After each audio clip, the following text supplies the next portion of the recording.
फरवरी को। तो बड़ी जानकारी आपके साथ साझा करें। अशरफ के साथ हुई बैठक में 8 लोग शामिल थे और 11 फरवरी को ये बैठक हुई थी। जानकारी दे दें कि हत्या की प्लानिंग के लिए शूटरों और अशरफ की मीटिंग हुई थी। बड़ी जानकारी आपके साथ साझा कर रहे हैं। 11 फरवरी को ये मीटिंग हुई थी।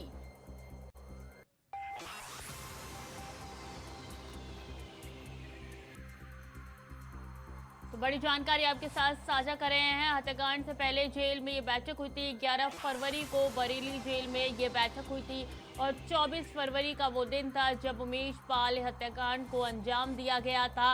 ये सारी साजिश जो है वो जेल में रची गई थी। अशरफ के साथ 8 लोगों की मीटिंग हुई थी और हत्या की प्लानिंग के लिए शूटरों और अशरफ की मीटिंग हुई थी। तो बड़ी जानकारी आपके साथ साझा करें। उमेश पाल हत्याकांड से जुड़े हुई एक बड़ा खुलासा हुआ है इस हत्याकांड को लेकर कि 11 फरवरी को ये मीटिंग हुई थी और बता दें कि इस मीटिंग में तमाम प्लानिंग बनाई गई थी कि किस तरीके से हत्याकांड को अंजाम देना है। तो एक बड़ा खुलासा हुआ है इस वक्त। बता दें कि प्रयागराज में उमेश पाल हत्याकांड को अंजाम दिया गया था। 24 फरवरी का वो दिन था, 24 फरवरी की वो तारीख थी जब इस प्लानिंग के मद्देनजर अंजाम दिया गया था और 11 फरवरी को मीटिंग हुई थी। हत्या की प्लानिंग के लिए शूटरों और अशरफ की मीटिंग की गई थी और बता दें ये मीटिंग जो है जेल में हुई थी। ज्यादा जानकारी के साथ शोएब रिजवी हमारे साथ जुड़ चुके हैं। शोएब, बड़ा खुलासा हुआ है कि 11 फरवरी को मीटिंग की गई थी और 24 फरवरी को हत्याकांड को अंजाम दिया गया था।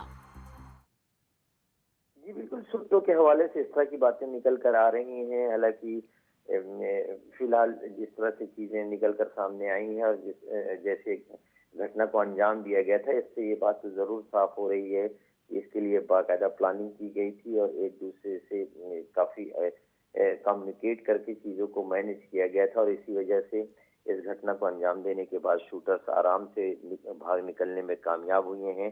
इस तरह की चीजें निकल कर आई हैं कि जिस तरह से इस पूरी घटना को अंजाम दिया गया, उससे पहले उसकी प्लानिंग की गई थी।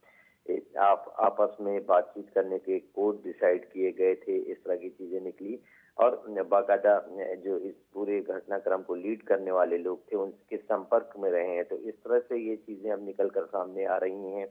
हालांकि इस पर कोई पुलिस का बहुत बयान नहीं है, ये सिर्फ सोर्सेस के हवाले से खबर है जिस पर इस तरह की चीजें अब निकल कर आएगी। बाकायदा इसके लिए प्लानिंग की गई थी। यानी कि जिस चीज का अंदेशा जाहिर किया जा रहा था कि ये पूरे घटना को अंजाम की दिया जाए किस तरीके से, इसकी प्लानिंग जो है वो जेल के अंदर से हुई है, ये कहीं ना कहीं सच साबित होती हुई नजर आ रही है। बिल्कुल, निश्चित तौर पर ये एक घटना के बारे में जिस तरह से बातें कही दी गई थी कि इस पूरी घटना में जेल कनेक्शन शामिल है, लेकिन हाँ इतना जरूर है कि अब सवाल भी उठ रहे हैं कि किस तरह से जेल से ये सारी चीजें मैनेज की गई, जबकि जेल मैनुअल और नियमों के अनुसार इस तरह की चीज करना वहां पे एक तरह से असंभव या नामुमकिन जैसी चीज है। लेकिन उसके बावजूद रसूख के दम पर इस तरह की चीजें अगर जेल से की गई हैं तो उस पर सवाल भी उठ रहे हैं कि आखिर किस तरह से जेल में इस तरह की चीजों को मैनेज किया गया और सारी चीजें वहां से प्लान कर दी गई। ये पहली बार नहीं है जो जेल प्रशासन पर इस तरीके के सवाल उठ रहे हैं। इससे पहले भी कई बार अशरफ या अतीक से जुड़े हुए हर मामले में जेल प्रशासन के ऊपर सवाल उठते हुए नजर आए हैं। शोएब जी बिल्कुल, ये कह सकते हैं कि जिस तरह से जेल के अंदर इस तरह की घटनाएं हुई, फोन का इस्तेमाल हुआ, धमकाने के लिए फोन की इस्तेमाल किए गए, साथ ही साथ प्लानिंग में भी फोन का इस्तेमाल किया गया। तो इस तरह की व्यवस्थाएं उनको कैसे मिली, बगैर जेल प्रशासन के कुछ लोगों के, जेल के अंदर से कुछ लोगों के मिली भगत कैसा करना थोड़ा असंभव जैसा है। लेकिन उसके बावजूद अगर ये चीजें हुई हैं तो फिर निश्चित तौर पर, हालांकि ये सारी चीजें जांच का विषय है, इसमें कितनी सत्यता है इसकी भी जांच का विषय है, क्योंकि लगातार दूसरी तरफ से ये भी आरोप लगाए जा रहे हैं कि कुछ चीजों में उन्हें जबरदस्ती राजनीतिक रूप से घसीटा जा रहा है। तो ऐसे में अब दोनों तरफ सवाल उठ रहे हैं कि जेल से इस तरह की चीजें मैनेज की गई तो जेल की व्यवस्थाएं क्या कर रही थी, जेल के जो प्रशासनिक अधिकारी थे वो सब क्या कर रहे थे। जी, अगर बात की जाए इस पूरे अपडेट की तो अभी तक क्या अपडेट निकल के सामने आया शोएब हत्याकांड से जुड़े हुए? क्या गुड्डू बम्बास का कोई पता चल पाया? शूटरों की कोई जानकारी मिल पाई है क्या? देखिए, अभी तक फिलहाल सारे शूटर्स फरार चल रहे हैं, उन पर इनाम भी घोषित किया गया। शाइस्ता परवीन जो अतीक की पत्नी है, उनकी इनाम राशि भी बढ़ा दी गई, लेकिन अभी भी पुलिस और एसटीएफ के हाथ खाली है। हालांकि अब पुलिस और एसटीएफ की टीम जो अतीक अहमद की बहन आयशा नूरी हैं, उन पर और उनकी बेटियों पर शिकंजा कसने में लग चुकी है। न सिर्फ उनके नाम आरोपी में शामिल किए गए हैं, बल्कि दोनों बेटियों को भी अब आरोपी बनाए जाने की प्लानिंग है।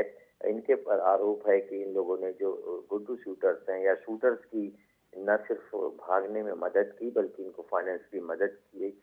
मेरठ में इससे पहले भी जो आयशा नूरी, उनके पति को गिरफ्तार किया जा चुका है, लेकिन अब वांटेड की लिस्ट में कहीं ना कहीं आयशा नूरी और उनकी बेटियां भी आ चुकी हैं और पुलिस उनकी भी अब तलाश कर रही है। उन्हें भी जल्द से जल्द गिरफ्तार कर किया जा सकता है। हालांकि हमारे पास सोर्सेस से खबर है कि हो सकता है कि आयशा नूरी पर भी जल्द ही पुलिस इनाम घोषित करे, जिस तरह से अतीक की पत्नी पर इनाम घोषित किया गया। तो आप कह सकते हैं कि इस पूरे घटना में 2 महिलाएं वांटेड की लिस्ट में आ चुकी हैं। जी शाइस्ता शोएब, परवीन बने जो रहिए हमारे 50,000 साथ, अगली के खबर में इनाम भी है। आपका रुख करेंगे। और उमेश पाल हत्याकांड से जुड़ी बड़ी खबर, माफिया अतीक की 2 भांजी को भी बनाया गया आरोपी। उंजिला बानो और एक अन्य भांजी को भी बनाया गया आरोपी। माफिया अतीक की बहन आयशा नूरी की है दोनों बेटियां। माफिया अतीक के गुर्गे बमबाज गुड्डू मुस्लिम की मदद का है आरोप। आयशा नूरी के अलावा उनकी 2 बेटियों की भी तलाश में जुटी है पुलिस। तो लगातार एक के बाद एक अतीक का पूरा परिवार इसमें फंसता हुआ नजर आ रहा है। और देखिए, इसी सिलसिले में एक बड़ी जानकारी निकल के सामने आ रही है कि माफिया अतीक की बहन आयशा नूरी की 2 बेटियों को भी आरोपी बनाया गया है, यानी कि अतीक की भांजियों को भी आरोपी बनाया गया है। लगातार हमारे साथ शोएब रिजवी जुड़े हुए हैं। शोएब, देखिए, जिस बात के बारे में आप जिक्र कर रहे थे आखिर वही हुआ और 2 और भांजी जो है इस पूरे हत्याकांड में फंसती हुई नजर आ रही है। क्या जानकारी है इसको लेकर?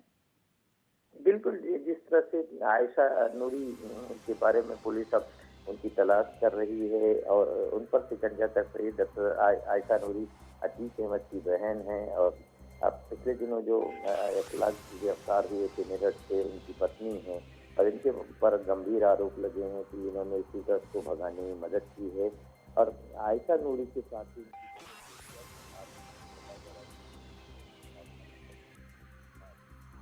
उसके बाद हालांकि आयशा नूरी ने बताया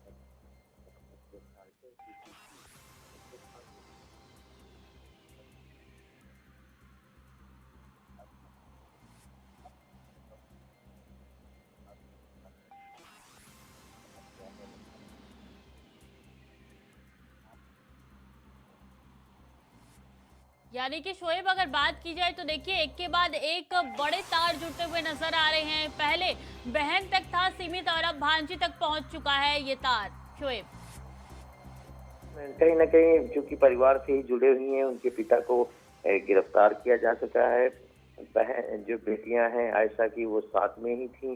तो अब कहीं ना कहीं पारिवारिक लिंक की वजह से उनका इन्वॉल्वमेंट भी इस तरह की चीजें सामने आ रही हैं। इसको लेकर के अब पुलिस कहीं ना कहीं उनसे पूछताछ करने के लिए कोशिश करेगी उन्हें हिरासत में लेने की। उसके बाद उनके पास किस तरह के साक्ष्य है ये देखना होगा। और ये कहा जा सकता है कि ये जरूर है कि अब कहीं ना कहीं आयशा नूरी और उनके परिवार की भी मुश्किलें बढ़ चुकी हैं। पिछले दिनों जिस तरह से वो मीडिया में आ रही थी, प्रेस कॉन्फ्रेंस की थी, इसके बाद साबरमती जेल से जब अतीक अहमद निकले थे तो साथ करी थी और वहां पर अपने दोनों भाई अतीक और अशरफ का बचाव करती हुई नजर आई थी। लेकिन अब जिस तरह से उनका लिंक है तो कहीं ना कहीं वो भी अब भगोड़ी घोषित हो चुकी हैं, उनकी पुलिस तलाश कर रही है और वो कहीं ना कहीं अब मीडिया से भी दूर हो चुकी हैं। तो ये एक तरह से कह सकते हैं कि शिकंजा कसने के बाद अब ये लोग भी पुलिस और एसटीएफ की राडार पे आ चुके हैं। जी शोएब, बहुत बहुत धन्यवाद आपका तमाम जानकारियों के लिए।